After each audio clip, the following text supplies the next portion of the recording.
Okay, I thought this could be a fun idea for a video. Let's do quarterback carousel. So there's a lot of quarterback needy teams. There's a lot of quarterbacks on the market who need teams to play for. So I figured let me just go through the list and I'm going to give my prediction for what each team is going to do. Now, this is inherently going to be, a low hit rate type of video. It's really hard to predict this type of stuff, but I thought it could be fun, so let's get into it. First things first, I'm going to start off with 3 teams because these are the teams that I've heard some people talk about. Do they consider getting rid of this player? But I don't think it ends up happening. I think they go with the guy they have. The Jaguars, there was some like Trevor Lawrence to the Steelers rumors that got quickly shut down. But I think they keep Lawrence. I think for the Rams, I think that they end up keeping Stafford. It's weird where they've let him have permission to seek a trade elsewhere, but it seems like that's to figure out what his value is so he can negotiate with the Rams. I don't know what's going on there, but I just can't imagine they move off of him. I know how much McVay appreciates what Stafford does for that team, so I just don't see that happening. And the Saints, Carr, who I think there's some logic behind this because Carr keeps getting banged up, but he has played pretty well when he's been healthy, and his contract, it's not easy to move off of this year, so I think he hangs around. They could maybe draft a guy in a late round, but I think for the most part, they're at least sticking with Carr. But now for the teams that will move off of their players. First, the Jets. I'm going to go with Marcus Mariota. He's a veteran player. I think they'll go with a veteran type guy and draft someone. I don't think in the first round, though. I think that they're going to draft someone later on. So if it's a first round pick, I'll say who. If it's not a first round pick, I'll just say draft. I don't think they go into the year with just saying like we need a veteran and that's it. I think they recognize getting someone else could be could have the potential. But also Aaron Glenn comes from the Dan Campbell school of thought of we need to kind of just build a culture first and then we can worry about the talent.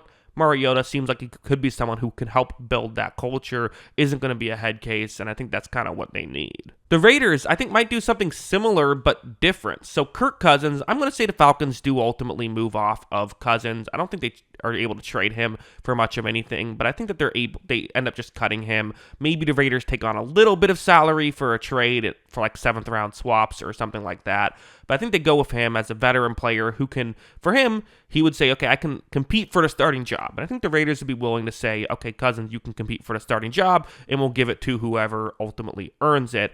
And then I think they draft Shedeur Sanders, who, it's interesting, and this is so difficult to predict. Will Sanders be available? How much does the NFL view him? Does the NFL view him as high as a top first-round pick? We don't know, right? Because there are a lot of different opinions about him. Some people say he should be drafted first overall. Some people say not even in the first round.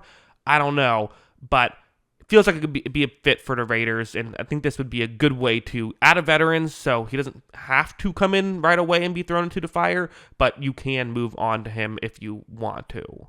The Browns are in a tough spot, so what I'm going to go with them is I'm going to say they get Daniel Jones and Zach Wilson, who listen, I know that this wouldn't exactly make you super pumped up if you are a Browns fan. Sorry, my screen got blurry for a second. Not sure what happened there, but I think this could be actually not the worst move in the world. You're getting a couple players who didn't succeed in bad situations, but I think Daniel Jones could at the very least be competent, and he could get you through 17 games, right? But who knows? Maybe in training camp, either Jones or Wilson really wow you, and you can throw one in as a starter, and you can, similar to the Sam Darnold thing, right? Go with a guy who hasn't looked great elsewhere, but in a better situation looks better. Now, the Browns aren't in a great situation, but I think this could be what they do. They draft to just help out the team as opposed to adding a quarterback. I think that's probably the move. Could be wrong, but I think something like this is what I'm predicting. I'm going to say the Colts get Sam Darnold. I know that this is an interesting team because they could just stick with Anthony Richardson as well, but I don't know. Feels like the Colts, they like to go after quarterbacks they think are good. It doesn't seem like this is an organization who says, like, let's, try to nickel and dime this. They have in the past gone after quarterbacks like a Phillip Rivers. Obviously, they drafted Peyton Manning and Andrew Luck first overall both times. Quarterback's kind of the one position they will go out in free agency and add. Pretty much every other position, they don't do that. I could see something like this happening. They have cap space. They have a pretty good roster around him. And for Darnold, who's shown he can be effective in a good situation, I don't think it'd be the worst situation in the world. And I think this could be a decent fit. So that's why I'm predicting it. The Vikings now would have to make a decision after they just let two quarterbacks walk in a row. They let Kirk Cousins walk, and then they let Sam Darnold walk.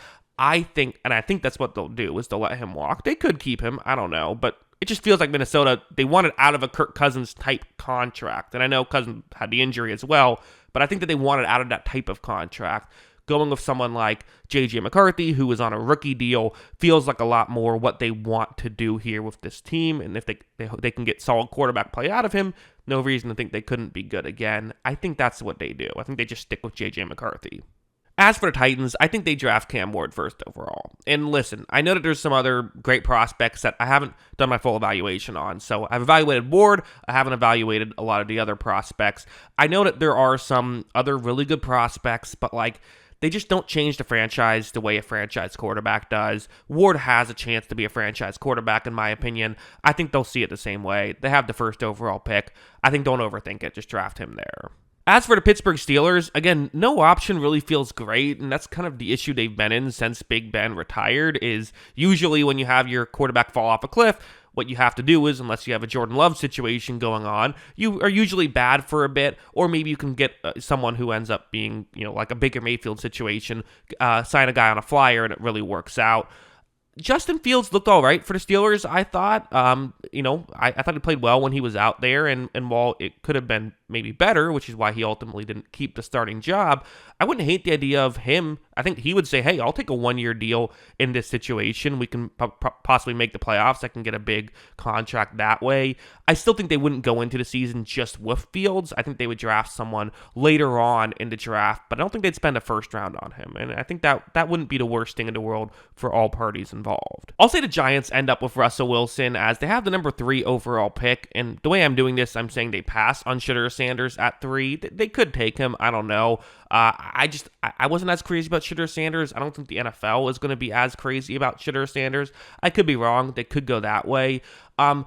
There's been some crazy high predictions on what Russell Wilson could get as a contract. I don't know if he's getting that, to be honest, because of the way the game ended, the season ended for him. But I could see the Giants saying, you know what, we've really struggled with this quarterback thing. Let's just get a good quarterback. Let's just get someone who's solid. I think Wilson's probably better than perception would say. And then I think they draft someone as well, because Wilson is getting up there in age. That feels like a potential thing that could work. And again, for Wilson, you could argue, is he going to want to go there? I don't know how many other options he really has, to be honest. So I think it's possible. I'll say the Dolphins get Jameis Winston. And Dolphins fans, keep your pitchforks down. I am not saying that they're moving off of Tua. I just think that they get Jameis Winston as a backup. Winston's probably the biggest name still on the board that doesn't really have a team for this. I don't think one of these other teams goes out and gets him. I think you saw with the Browns, they kind of viewed Winston almost as a negative asset because he's going to find his way to win you some games. He'll also lose you some games, but you want to lose more than that if you're a bad team. I also don't know if a team like the Colts that wants to compete views him as a good enough quarterback to do that. But I think Miami could be a good fit. They have still good, talented weapons, and they have a coaching staff that knows how to utilize the weapons with all their faults. That is one thing they're good at. And given that Tua's had a history of getting injured, and it's not just a head injuries, just in general, he's had a history of getting injured, you need a good backup quarterback. Putting some resources into it, getting Jameis Winston, who, if he has to play 5 games, he can win you 2 or 3 of those, which, if that happened last year, they might have made the playoffs. If they had Winston as a backup last year, they might have made the playoffs. I think that's what they do. The other key guy to talk about, Aaron Rodgers, who I think he just retires this year. I don't think he gets to be in a situation that he would feel comfortable still playing for. I think he just decides to call it. Few teams he could go to, though. If he decided to say, you know what, I'm willing to go to not a perfect situation, you have the Raiders, Colts, Giants, and Steelers. Now, 2 of these are good situations. The Colts and the Steelers would both be good situations. The issue is, would those organizations want to have him, and would they just outright sign him, or would they say, hey, we're going to give you a low deal, and we want you to compete? Aaron Rodgers, for all his faults, on the field was a pretty solid quarterback last year. There's just a lot of other issues. If you put him in a good situation, I don't think it's crazy good things can happen, but of course, you're going to have to rein some of it in, right? You can't just, if you're signing him, Nathaniel Hackett can't come too. That's how I would view it. The The other thing, like the Giants and the Raiders, that would be if he feels like he can kind of help build a franchise up, or maybe just be a mentor for a young quarterback until you decide to retire if he wants to keep playing, which I don't know if he wants to do. Those are my predictions. I know a lot of people will disagree about some of these, but I'll just say, before you get too hard on my predictions, you have to make all of it fit, right? You have to look at the list and figure this stuff out, and it never fully fits no matter what you do. So that's part of the issue. Like Wilson to the Steelers doesn't, or excuse me, Russell Wilson to the Giants doesn't fully make sense, but it's kind of just how to, you have to make it fit somehow and figure something out. But yeah, those are my thoughts. What are yours? Let me know in the comments below. Always love hearing from ya. And of course, as always, thanks for watching.